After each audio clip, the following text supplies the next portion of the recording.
Office শেষে আমি আর আমাদের হেড শেফ চলে এসেছি এটা কি রান্নাঘরে। কালার? এটা কি কালার? রেড। আর এইটা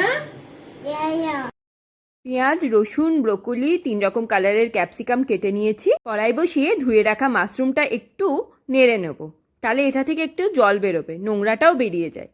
জলটা ফেলে দিয়ে মাশরুমটা ছেঁকে রেখে দিয়েছি। কড়াই গরম করে একটু বাটার নিয়ে নিয়েছি, নিয়ে নিলাম রসুন কুচি। রসুন কুচিটা একটু নেড়ে নিয়ে নেবো একটু পেঁয়াজ কুচিটা।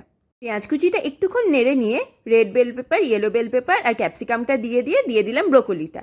খুব ভালো করে মিনিট খানেক মতো নেড়ে নিয়ে মাশরুমগুলোও দিয়ে দেবো এর মধ্যে। একটুখানি পেরি পেরি মশলা আর একটু নুন দিয়ে ভালো করে নেড়ে ঢাকা দিয়ে দেবো। পুরো রান্নাটাই ঢাকা দিয়ে যতক্ষণ করছি একদম হালকা আঁচে করেছিলাম।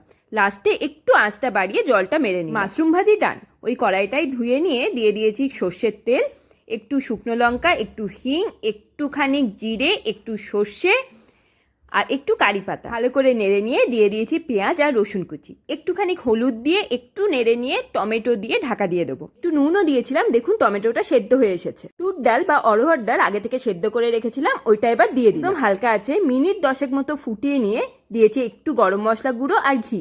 এভাবে অড়হর ডালটা বানিয়ে দেখবেন, বাড়ির সবাই চেটেপুটে খাবে। আজকে স্পেশাল ডিনার একদম রেডি। গরম গরম ভাত, অড়হর ডাল, মাশরুম ভাজি আর শসা। আজকের মতো আসি।